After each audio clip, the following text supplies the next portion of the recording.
Welcome everyone to this IES panel discussion. My name's Joseph, I'm policy lead at the IES and I will be hosting today's discussion. As we all know, technology has a profound impact on the world around us. It influences the decisions people make on a daily basis and it directly affects the state of our natural world. Over the last few years in particular, the rate of technological development has been even more pronounced. The effects of the COVID-19 pandemic, the rapid onset of artificial intelligence, and developments like the rollout of UAVs have accelerated the rate of innovation and introduced new ways that technology influences the work of environmental scientists. Today's panel discussion is part of the IES's 2024 to 2025 policy work on the theme of knowledge, addressing practical and theoretical questions about what evidence-informed policy means in practice. It's also part of our IES Technology Week, during which the IES has organised events and some other content to focus members on the role technology plays in environmental science and the transition towards a sustainable society. And it's more on that practical, professional side that we'll be focusing today rather than the policy dimension of the conversation, but hopefully we'll get a bit of that in as well. The goal of today's discussion is to move from theoretical conversations about the impact of technology in the environment sector to more practical conversations about what exists already and what the implications of that might be. Too often, conversations around technology and the environment are abstract. They recognize the potential for seismic shifts, but they don't provide actionable insights. Today, we'll be considering how technological development is already affecting environmental professionals and what we can learn from those changes. Today's event will begin with presentations from a selection of speakers on specific technological developments as they recap and build on past IES webinars and articles. Those presentations will be followed by an opportunity for cross-discussion, questions, and broader considerations about the future of technology and the environment. I'll give you a quick rundown of what to expect now, but I'll also introduce each speaker properly when I call them up to speak. First, we'll hear from Monica Rivas Casado, reader in environmental systems engineering at Cranfield University, who will discuss drone technology in the water sector. Then we'll hear from Cameron Orr, the UK Digitalisation Service Line lead at Ramboll Environment and Health, REH, who will tell us more about how augmented reality is being used at Ramboll alongside web maps, digital EIA reports, and AI-assisted report authoring. And finally, we'll hear from Jamie Clayton, Associate Director at Ricardo, whose presentation will be on AQ and AI right here, right now, looking to provide some examples of AI uses in the air quality field, which are already happening. Those short presentations will set us up for a panel discussion and an opportunity for questions from the audience. You can ask those questions into the Q&A throughout today's event, and I'll put the questions to the speakers directly. If you have any more general comments, feel free to add those in the chat box throughout the discussion. Discussion will be recorded, and some of it may subsequently be made available through the IES YouTube channel. But for now, thank you for logging in. That's more than enough from me. I'm now going to hand over to our panel of speakers, starting with Monica Rivas Casado. Dr. Rivas Casado is recognized as a leading expert in the use of UAVs as a data acquisition platform to improve flood risk management in the UK and internationally. She's a reader in environmental systems engineering at Cranfield University, as I say. Her academic career has been built around the development of systems engineering solutions for the design of robust environmental monitoring strategies. Monica's research has been funded by EPSRC, NERC, BEIS, BAYS, the Environment Agency, and a vast range of industrial sponsors. Thanks, Joseph. Thanks for the warm welcome and the warm introduction as well. So as a reader in environmental systems engineering at Cranfield University, my research activity centers on the study of emerging and disruptive technology and how it can best used to address urban flooding. Over the last few years, I've used the technology to reduce the impacts of flooding, working closely within the context of disaster risk reduction. And today, for the next 10 minutes, I would like to share some examples that may be of interest to those working in the water sector. So far, we have seen a wide range of technologies that have emerged within the scientific domain, as Joseph said. And I have become especially acquainted with some useful applications derived from unmanned aerial vehicles, artificial intelligence, and image processing as well.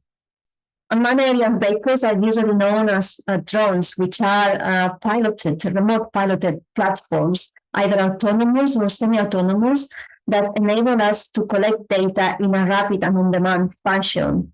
It collects high-resolution imagery in the visual spectrum, and from that imagery, we are able to derive specific products that we can use for flood management purposes. So that imagery that we collect is processed using photogrammetric algorithms that generate a set of outcomes, usually known as geomatic products or geomatic outcomes. These outcomes, which you can see here on the slide, are usually known as ortho images and digital elevation models. And you can see the examples over there. They are usually the ones of most relevance to flood management decisions. In particular, the ortho image, which is just the result of stitching all the individual images together, can be used to identify features of interest, such as debris or gullies. If we look at the gullies, the identification of gullies from the imagery can be implemented either manually through visual inspection of the images, but a more effective way to achieve this is to automate the process using artificial intelligence algorithms. The drainage network, as we know, plays a crucial role when it comes to mitigating the impact of surface water flooding. Gullies that are either not working to their full efficiency because there are blockages or there is a damage in the infrastructure are known to aggravate surface water flow impact to residential properties. So the assessment of the spatial distribution of gullies from high-resolution imagery enables us to determine the potential to drain water during pluvial flood events. These algorithms are particularly useful when the spatial configuration of the drainage network is unknown and little information exists about the efficiency of every single gully or the drainage system in its own. On this slide, the image on the left-hand side is showing a set of gullies that have been automatically identified using artificial intelligence. And you can see that there is a close match between the location of the gully and actually the algorithm detection. Other features of interest that can be identified from drone-based imagery include flood debris. And you have some examples here on the slides through the process of actually how they look on the ground, to how they look when we see them on the imagery, and then the type of debris that we usually identify or look for. Property owners usually started clearing tasks as soon as the insurance companies have carried out their inspections, the ground or door-to-door inspections, and they are able to assess the damage caused by flooding. You can see refuse like upholstery, laminated flooring, carpets, and other items that usually accumulate next to the affected properties, as you can see on the image in the center. These debris can be visually identified from UAV aerial imagery, which help us understand the extent of the flood event. And most importantly, it can help us estimate direct tangible losses. So seen in the image, these bespoke algorithms can be developed to automatically identify the debris. The houses that we can see on this slide, on the top image, were affected by a flood event back in 2015. Debris was piled up in close proximity to each house during recovery operations. So we develop and use algorithms to accurately identify the location of such debris, depicted in yellow for visualization purposes on the lower image. The artificial intelligence algorithm enabled more rapid and actually accurate inspection than a person simply looking at the images or perhaps even doing a site inspection. And it speeds up loss adjustment inspections of these affected properties if adopted by insurance companies. So if we look now at another geomatic product, so this is the digital elevation model, we can start thinking about the importance of microtopography which refers to the small changes in the slope and terrain configuration that occur at fine scale and play a crucial role in mitigating or intensifying the impact of surface water flooding, like this little barrier that you can see there. So, for example, the localized slopes or doorsteps can act as a flood-resistant measure and can define the depth threshold at which water will flood a residential property.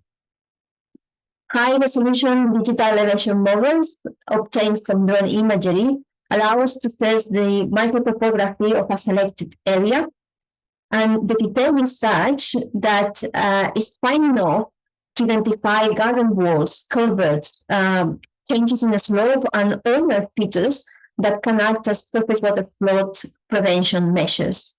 And when combined with bespoke algorithms, like the ones that you can see on the right-hand side, it will indicate how surface water flooding affects a given property. On the image on the right-hand side, we have an underlying map with residential properties being depicted in gray. It's an organized survey map. And we have estimated the flow patterns around a selected house, which is in pink, to see how the water is going to behave and is going to enter the different routes leading into the house. The system measures, as well as nature-based solutions, actually, can be strategically distributed in line with this information to better protect the house flow and thus minimizing the flood impact that this house will be exposed to. We have also explored the use of autonomous drone surveying capability for general asset inspection in wastewater treatment plants.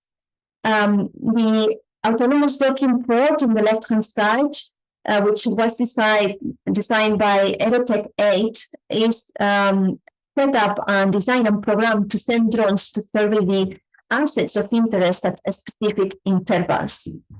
It enables us to do an automated deployment and implementation of extended flights over a wide area, such as a wastewater treatment plant in full. And it facilitates the frequent collection of high-resolution images at predetermined waypoints without the need for inspections to be on site.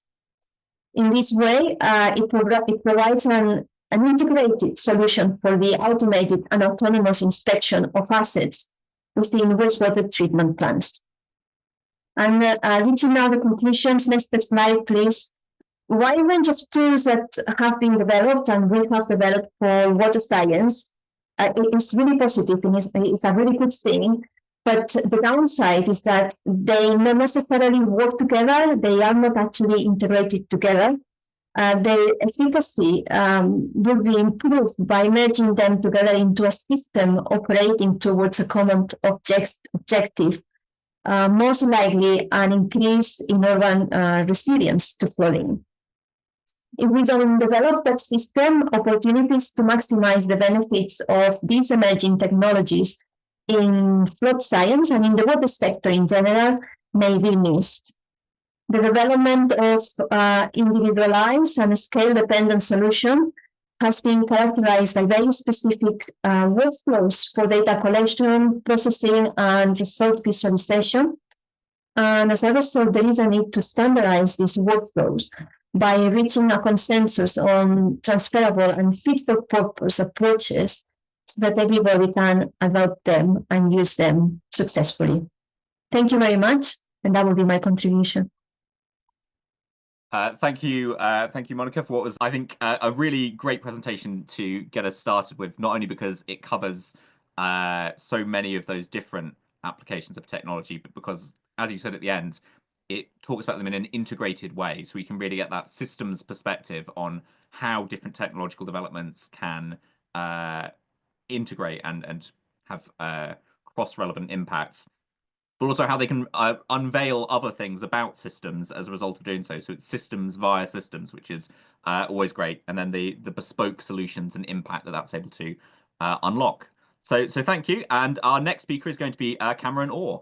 As the UK Digitalisation Service Line Lead at Ramboll Environment and Health, REH, Cameron Orr brings a passion for digital transformation, innovation, and sustainability. With extensive experience in geospatial information services, or GIS, data management and analysis, he develops innovative solutions for clients and oversees REH's digital transformation strategy in the UK.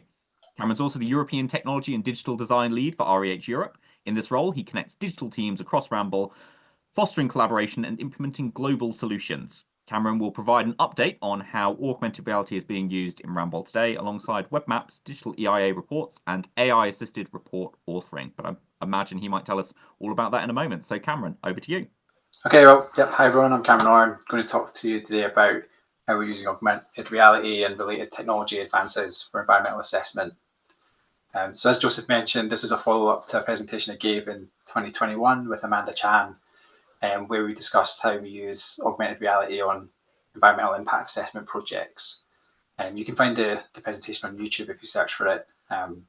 So this, I really recommend looking at this if you want to go into some more technical depth about how we're using augmented reality. Today I'm going to keep it quite high level and talk about what it is, how we're using it, and then discuss some other technology advances in the space. So firstly, what is augmented reality? Well, for us, it's when we overlay computer-generated images onto a live feed of the real world. In our case, we're using a tablet application called Ventus AR by a company called TrueView Visuals. And this iPad application uses the GPS location of where you're standing to create a location-specific view of what the development is going to look like. So this slide shows what it looks like in use. You get the most accurate results if you use it with a tripod, but it's also possible to get good results just by holding the iPad up and pointing it towards the site. Primarily, we're using this technology on wind farms, but we're also using it on other types of projects in Ramboll. So yeah, we use it on residential development projects and data center projects where you can use the kind of block models that you can see in the top left to get an idea of the layout of a site and understand the visual envelope of the development. We also use it a lot for transmission line projects where you can see the towers and where they're positioned in the landscape, but also see the cables that connect them and the sag of those cables as well. It's quite clever how it does that. But you can also use it on solar sites. We don't do that so much, but I know it's possible. And you can also work with the developer to include your own detailed building models as well, if that's what you want to do. But suppose if I was to summarize like the three main uses of it, I think the first is rapid visual impact assessment in the field. So this is where our landscape team are taking the iPad out on site and performing a rapid visual impact assessment of what the site is going to look like from various locations, with the flexibility of going wherever they like. And I think this technology really frees them to go wherever they want and see what the site is going to look like. The second is desktop assessment. So kind of taking the live camera feed out of it, they can see what the development is going to look like in a wireline model, but they can also bring in Google Street View imagery as a bit of a hybrid approach, albeit with limited level of accuracy. That allows them to, say, plan where they're going to go when they go on site, or do a bit more of a desktop assessment. And then the third is around stakeholder engagement. So either discussing the site with our clients or members of the public, either on site or in a town hall or our offices, for example.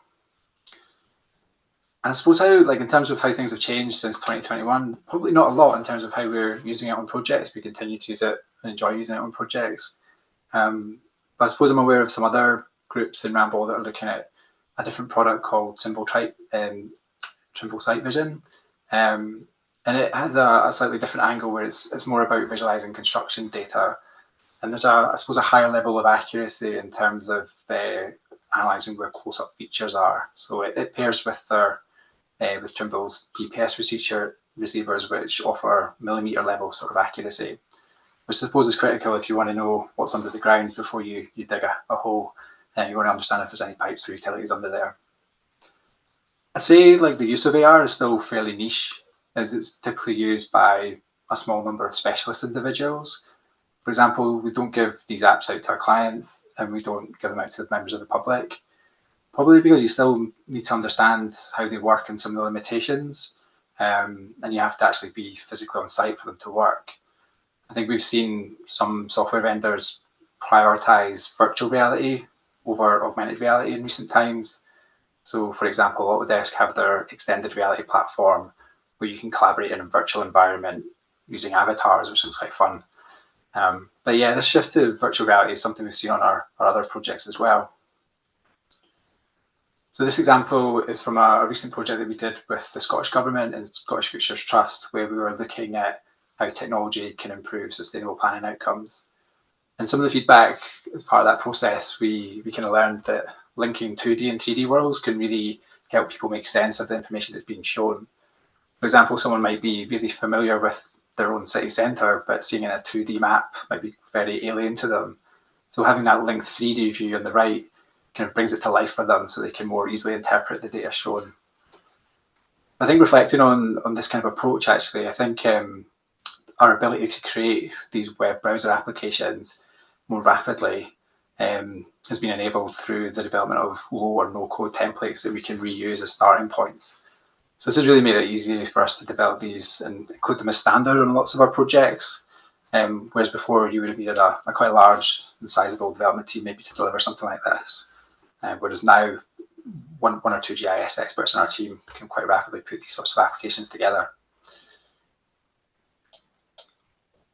I suppose at the other end of the virtual reality scale is something like this. We have a platform called Ramboll Interactive, which is a highly realistic, photorealistic world, which is built on gaming technology.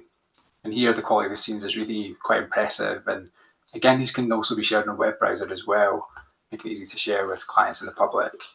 You can do lots of things in here, like change the layout, change the time of day, change the weather, make it rain, make it snow, make it cloudy. But I suppose this approach typically comes out when the developer wants to persuade or demonstrate that their project is acceptable. So it tends to come out further on in the project lifecycle. I think internally we tend to still use our sort of core design tools, Esri and Autodesk tools to create similar things internally, but maybe don't have the same level of realism. So this is a kind of, I suppose, an example of that. And something we're quite excited about is this integration of GIS and BIM. So this example is from a project that we did for Wrexham Football Club. You might be aware of their famous owners that were shown on Disney+. But yeah, on this project, we, I suppose, used the Azure GeoBIM platform to bring together the contextual GIS information and the building information modeling data into one place to serve as a communication tool. So we did things like integrate borehole locations, site walkover data, habitat data into this one environment. And it's a really tight integration. This isn't like an export from BIM into GIS. This is reading the model directly from the Autodesk Construction Cloud. It allows you to do some really interesting things like report issues in this view, which then carry through into the BIM model so the designers can see them as they're designing. And this integration is a result of a partnership between Autodesk and Esri. So yeah, we're really interested in this as a way to improve how designers and the environment team are collaborating and communicating. And again, this is all done through a browser, no need to download software. And then there's the opportunity to wrap these up in digital reports, which are really good for communicating again externally or with members of the public. So yeah, this is an example of a digital report that we put together for a converter and substation hub.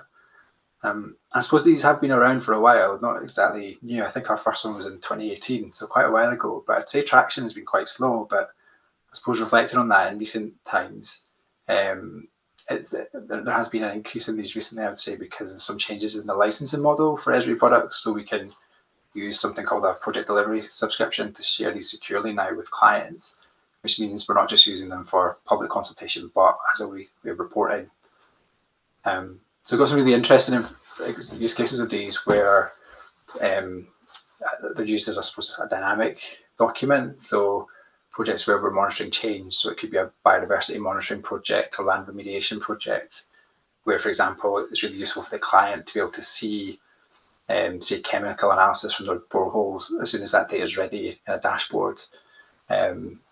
So like PDF reports slow, disconnects from the data. This approach really connected, so as soon as the data is in the database, they can start exploring it. So yeah, we've also seen a similar thing with nature recovery and net gain projects as well, where I suppose historically back in 2021 anyway, much of our our focus on AI was in this space around how we can use AI to monitor biodiversity using some of the techniques that were mentioned earlier. I suppose the example shown on screen is a project we did for National Highways where we used AI to create a habitat map of their entire network. And AI was the main driver in being able to do that at scale and being repeatable as well. And again, this kind of work continues today, just albeit with more advanced models, more data, and I suppose increasing interest in monitoring net gain at scale. I think it would be amiss of me to mention AI without talking about large language models. I think that's where I suppose we're just starting to scratch the surface of what this can do, but it is in use on our projects now. Like many companies, we've got our own secure GPT, which allows us to securely process project data and do things like summarize text, suggest improvements to things we've authored, and generate insights from tabular data. Looking a bit further ahead, though, I think something we really have to have an eye on is quality and how we manage quality from the results that we get from these models. And we are developing approaches where we are referencing where the AI has learned that bit of information from to help us manage that. And then also using our own previously produced work to improve the quality and tone of what comes out of these models. But yeah, really exciting space, and I think these tools have the potential, or well, they already are kind of taking care of some of the really routine aspects of environmental assessment and standard text. And I think over time we'll just see that kind of increase as the models improve. But yeah, hopefully that allows impact assessment specialists to really focus on the more contentious issues and more value-adding activities. So hopefully that is a good thing. But yeah, that's all from me from now. I'm really excited to hear what Jamie says on the topic of AI and how it's been used for air quality. Amazing. Thank you, Cameron. That was a great presentation. I think augmented reality can be one of those underappreciated technologies, sometimes sort of overshadowed by the LLMs or other forms of AI. But actually, it's a really impactful one in the environmental space. And I think you gave us an excellent perspective on what that looks like in practice. It's particularly fascinating seeing some of those interactive visualizations that Ramboll is using, and then things like the AI habitat mapping and that emerging use of LLMs on the other end of the spectrum.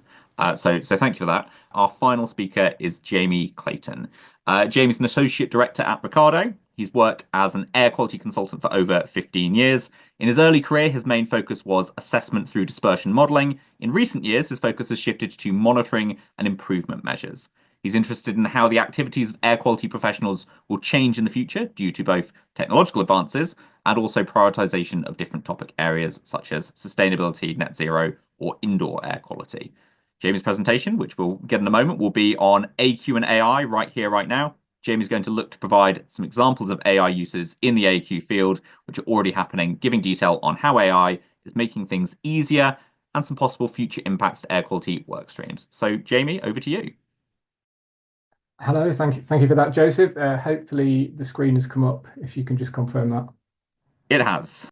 That's great. Okay, thank you very much. So thank you for that nice introduction and Cameron's anticipation as well. That was nice. So yeah, I am Jamie Clayton. I work at Ricardo in the air quality team. As another hat that I have is I'm a committee member of the Institute for Air Quality Management. The AQ and AI is not just a nod to Fatboy Slim right here, right now. It's also sort of just, yeah, I was keen when kicking this off to sort of think about, well, yeah, what's already happening, because yeah, there's that theory of if you can think of it, someone's already done it, which I think in this space, the speed that things are moving seems to be the way. So hopefully that will move on to the next slide. Yeah. So firstly, the journey so far, and just to give a bit of a disclaimer around, myself. I'm not an air quality, an artificial intelligence expert. So I sort of have come to artificial intelligence relatively recently, other than sort of messing around with ChatGPT, as I think most people have. But then also the website, This Is Not a Real Person, is well worth a look at if you haven't looked at that one. So I'm sort of an excited spectator and was enjoying watching AI. And then about 7 months ago was in an IEQM committee meeting, and the IEQM received a sort of query from a member who said, you know, is there a position statement from the for the IAQM on air quality and artificial intelligence and the integration of that and the collisions of the two. And sort of, I think it's fair to say the committee sort of looked at each other and went, oh, we don't know if we know enough in this area to produce a position statement much. So we probably need to do a little bit of research into that sort of thing. So I stuck my hand up and said, well, I'm happy to have a look at this coming from a position of not much knowledge. I think for me, there's always been a fascination in the way that our industry, sort of the environmental sector, has changed since I've been in it. So a few grey hairs now. I've been in the industry about 15 years. In that time, the change in what people are doing is quite great, and the tools that are very useful for a couple of years then suddenly disappear and are replaced by something else. I found quite fascinating.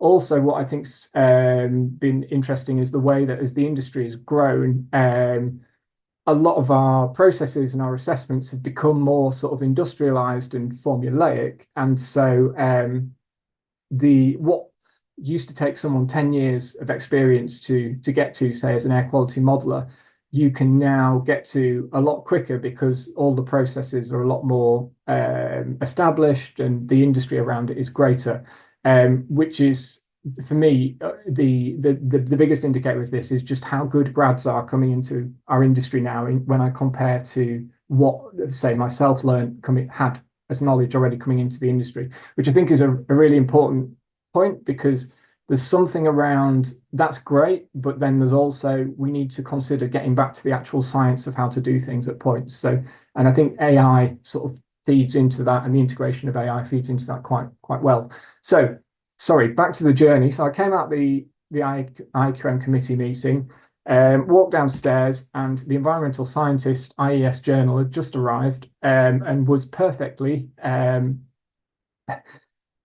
subjected towards where green meets machine. And so what I would say is just this was a particularly good, for me, environmental scientist journal. I think Monica had an article in it, but yeah, if you've made it to this webinar today, certainly go back and read this one if you haven't already, because there's a number of different articles in it that sort of point to new technologies and AI.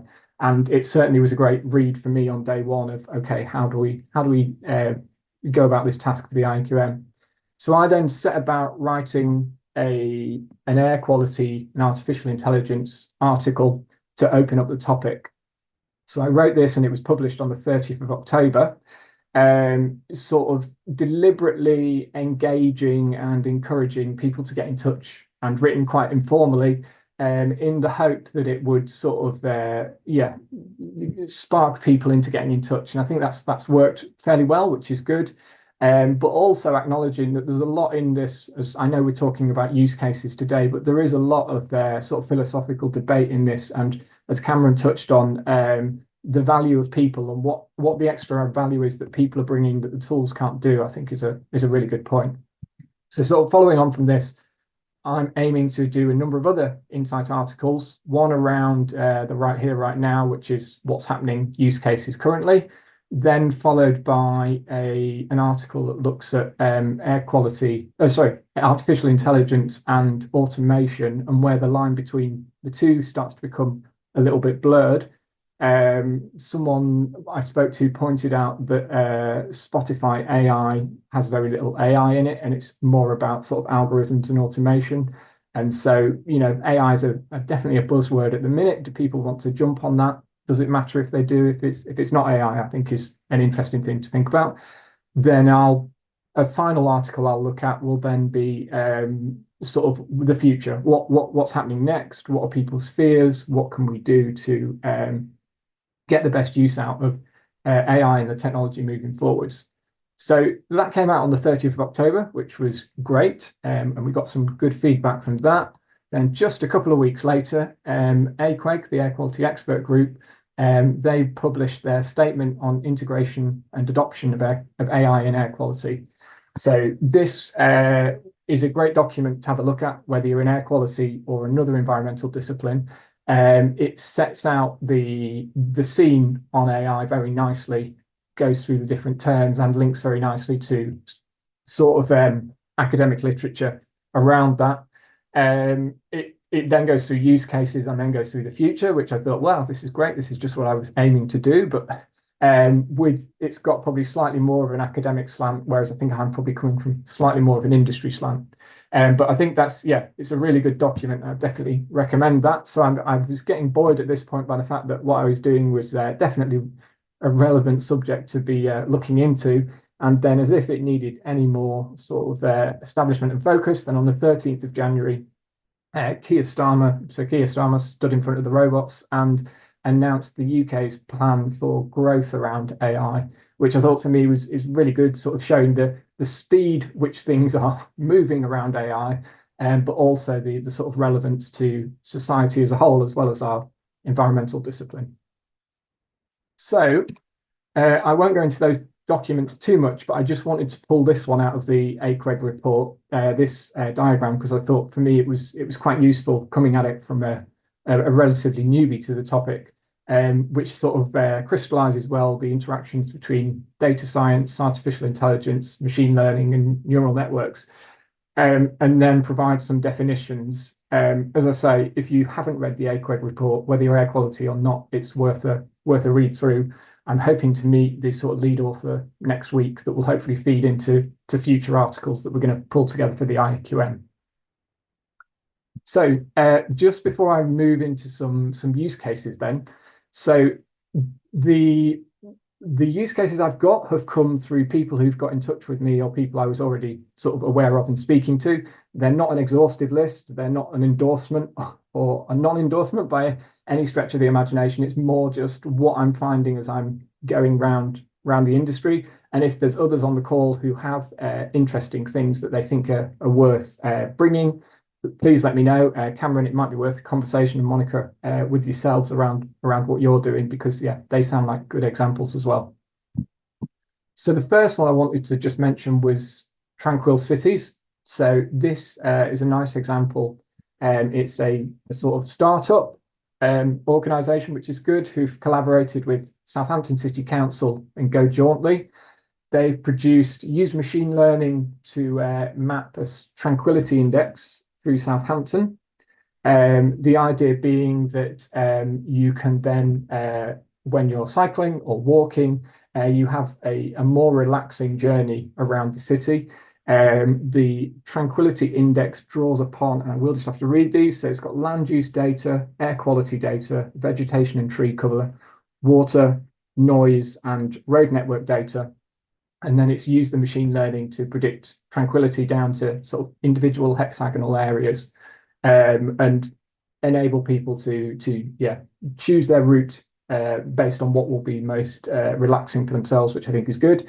This is a good example that's out there online, so please do search for it. I can share links after the webinar, but yeah, this one's out there, which I thought was nice.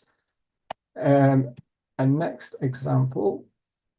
So this one people may have heard of. So this is Airly AI. So Airly originally, I think, came to the air quality sector through monitors. They produce low-cost sensors, or sensors, sorry, as they're called now. And this, from speaking to the sort of developers of this came out of conversations between consultants in the industry and Airly themselves, and they were asking what are your frustrations, what makes things more challenging.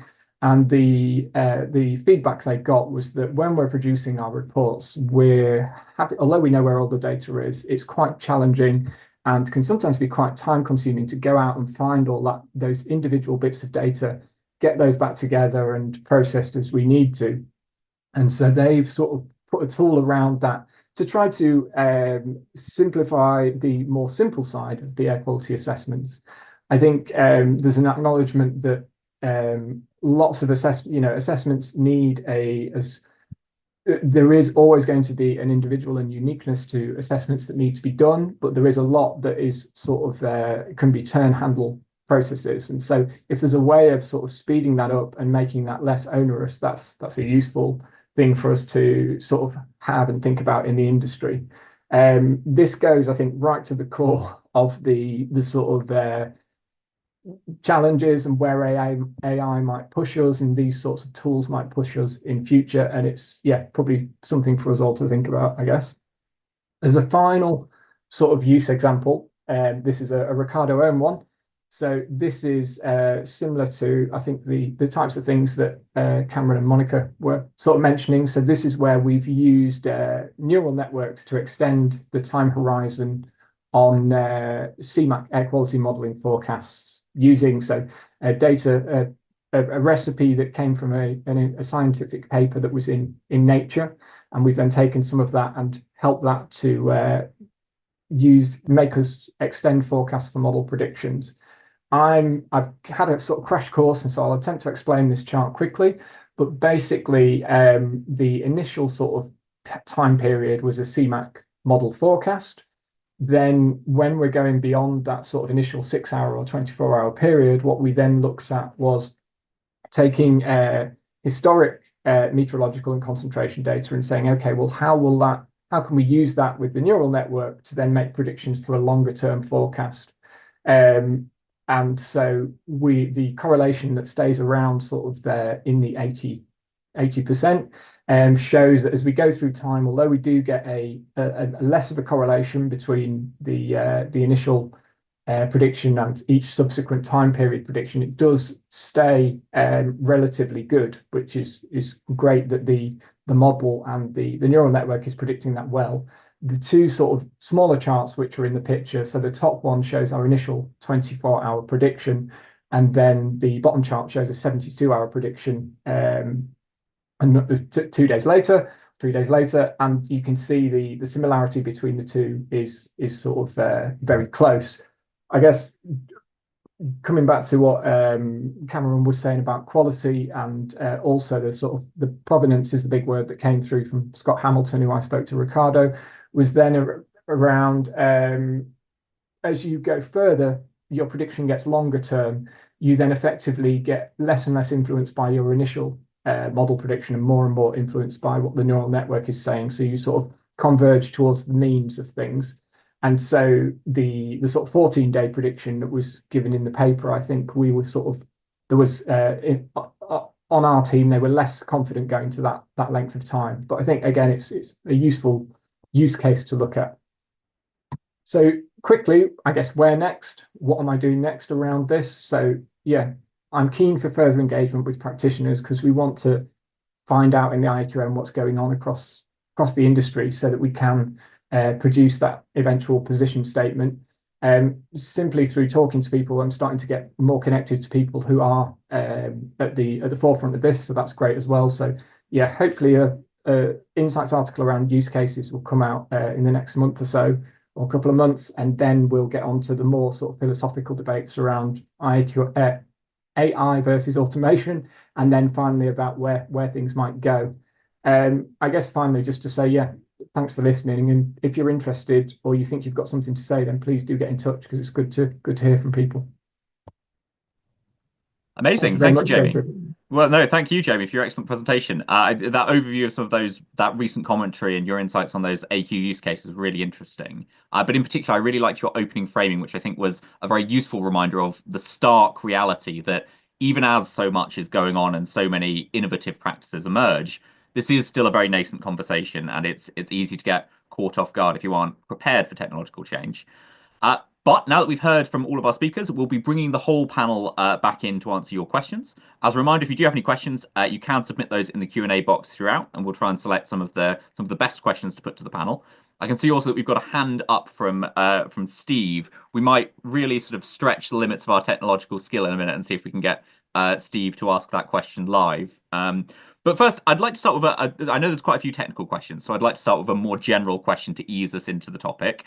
What does it mean for environmental professionals? If someone watching feels that they aren't fully literate with the latest developments in technology, what can they do? What can they do to get more involved? Cameron, I saw you nod at that question. Maybe do you want to start with that, and then we'll see if anybody else wants to hop in.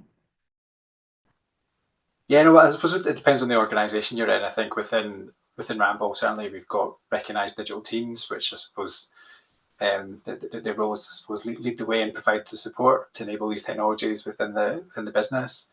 But if you're in an organisation where that doesn't have that kind of setup, then I suppose where we get our information from is, I suppose, staying close to some of the software vendors and then keeping an eye on what's going on through events like this. Social media is a good one as well. There's always lots of links to videos on YouTube which have handy explainers about how things work. So yeah, there's a whole lot of different sources now for sort of technology related information. Amazing, thank you. And Jamie, do you? I mean, you come from the IQM perspective on this, I suppose. Do you have an answer to this?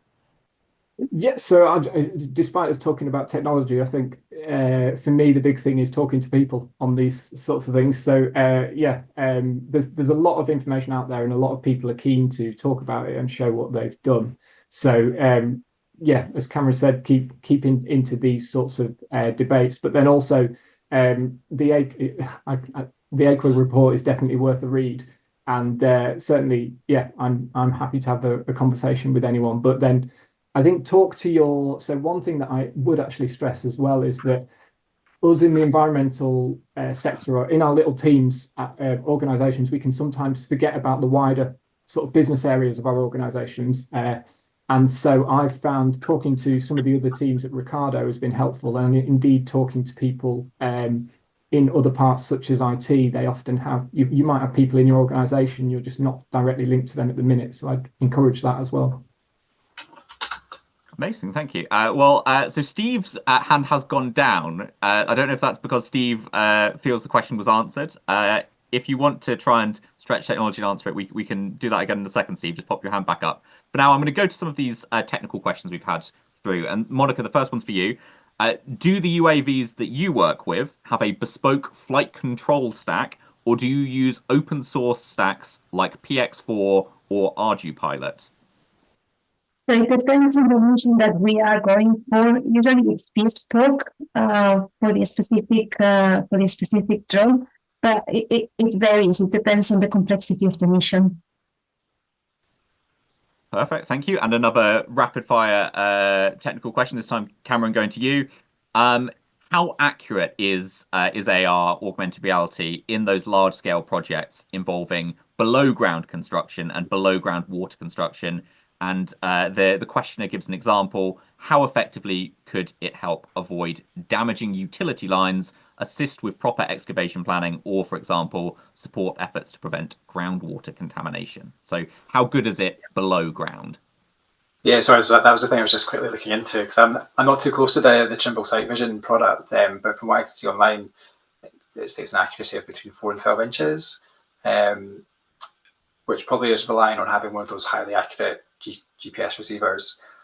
I would say for things below ground, and when it comes to utility, I think you really have to think about safety. And I wouldn't want to guide someone in this space, because I know this is like a real concern for our investigation teams, and they usually commission surveys and use other types of below ground monitoring equipment to see what's there before they dig. So I just want to put that disclaimer in, because this is not a space I'm really active in, but I know there's some important safety considerations. No problem at all. And it's absolutely, obviously there's such a breadth of different application uses, and everybody here knows their specific areas. We don't expect anybody to know every possible application, but if it's something that you watching the webinar are interested in, you can look into it yourselves. I've got another question through here. Jamie, thank you for the anecdote about the IAQM committee meeting. What do you think the role of professional bodies like the IAQM is in answering the big philosophical questions about technology and how air quality professionals use it? So role of IAQM in this space. I mean, that's a really good question. I'd say to that one. I think so. Big philosophical questions, there's got to be a limit on what the IAQM gives an answer to. At the same time, where it starts to impact what its members are going to be doing in future, I think it's important that they engage with those topics so they can assist members and plan events and plan content for them that is relevant to what their members are actually going through. I think personally I enjoy this philosophical debate of things, and so I think it's useful to be going into that as well as the technology side of things. And I think it can often be more, it can sometimes be more engaging as an initial in to go into the philosophical side of it and then talk about the actual case, which I think is good, because there's nothing more than being in a conference. I've been to conferences where it's just been all day and it's just been all detail, and you kind of go, okay, this is fine, but what about what was bothering me yesterday, or what everyone's grumbling about at work? So I think those things, it's important they come in sometimes. Amazing. Thanks for that, Jamie. Monica, a question for you here, and it's brilliant because I said I hope we'd squeeze a bit of policy in, and this question does do that. You mentioned the need for increased standardization to integrate technological developments and their applications. I think maybe at the end of your presentation you mentioned this. What needs to happen to facilitate that, and is there a role for professionals in driving standards? Well, I suppose there is a need to start understanding the needs for input data, data processing, and outcomes. There is a need to characterize the uncertainty as well that we can live with for some of, let's say, plot maps. We need to understand how much uncertainty we can cope with, and then based our decisions in terms of the standard on the input data, the processing, and the outcomes that will actually guarantee that level of uncertainty. I think the dialogue needs to be opened, and I think there is a need to capture that through policy to make sure that it's actually implemented. It doesn't really get into just guidelines. There's a step further that actually tests whether those standards are being followed and whether they are being complied by. No, absolutely. I think that's a great answer. And I mean, certainly a lot of the developments in this space have been very individually innovative, but we've maybe that regulatory question is still yet to catch up. So I think that's a really good answer. We've actually just had a question through about digital EIAs. I think maybe Cameron will bring this to you in the first instance. Digital EIAs seem to be amazing, but haven't really been picked up en masse. Why does the panel think this is? And as I said, Cameron, I think we'll start with you. What can be done to encourage the shift towards digital EIA? Yeah, so I think a couple of different reflections. I think there's a cost thing and a regulatory aspect to this, in terms of some clients, in some cases, just need to they're trying to do the bare minimum to get their site through. But I think one area where we've seen them, I suppose where we see them adopted, it's almost, if you think about the benefits of the digital report, it's at the user end. And I suppose where the people who are more prepared to do these are the people who treat the public as their customer. So I'm thinking about the bigger organizations, sort of the national highways of this world, who kind of, the public are their customer, so they want to bring that benefit to them. Or I think where people see it as potentially being a contentious project, so they want to present it in the best light. So yeah, I think there's a cost element which holds it back, and then this kind of idea of where the benefit actually sits. It kind of sits at the members of the public, when actually the developer might just be trying to persuade the local planning committee, and there's maybe better, more effective ways for them to do that. And yeah, on the cost side as well, it's almost, the way they're put together just now is almost a whole lot of effort again to make that digital report, and that's something we're looking at in terms of how do we just do these reports digital by default and make it easy to get content in to them, rather than right now what happens is you do it in Word, you PDF it, and then you copy and paste content in, really inefficient. So we need a more effective way, and that's something we're looking at as well, to try and make this more standard and more routine for impact assessment projects. Amazing, thank you. And again, maybe somewhere where there's a role for policy. For now, I'm afraid it's all we've got time for. Thank you again for all of your questions. If you didn't get a chance to ask your question, you can continue the discussion in the comments on the YouTube video after the recording is published. So subscribe to the IES YouTube channel so that you don't miss this or any of our other videos. Thank you again for everybody for attending, participating, sharing your views and questions. Thank you especially to Monica, to Cameron and Jamie for setting us up so well by sharing your expertise and for such a great panel discussion.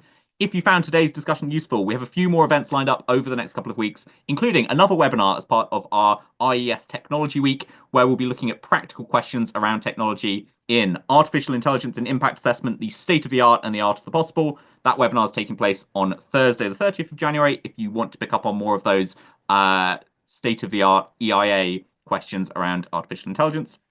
We also have an upcoming FWR panel discussion, protecting our rivers, lakes and seas, tackling water pollution challenges through innovation and collaboration. That's taking place on Thursday, the 11th of February. Those are both free, and you can sign up right now on the IES website.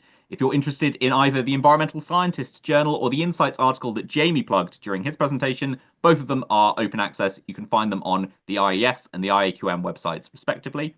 For now, though, that is it from us for today. So thank you to everyone for logging in and participating. I hope you found it beneficial and informative. If you're an IES or IQM member, don't forget to record your attendance at this webinar in our CPD tool by logging into the IES members area.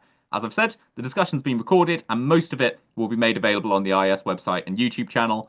If you're watching the recording on YouTube, please subscribe to our channel, like the video, share it with your friends and colleagues. If you've enjoyed today's webinar, please do consider joining the IES as a member if you aren't already. For now, though, thank you again to Monica, Cameron, and Jamie. Thank you everyone for attending and taking part. Hopefully, we'll see you again soon.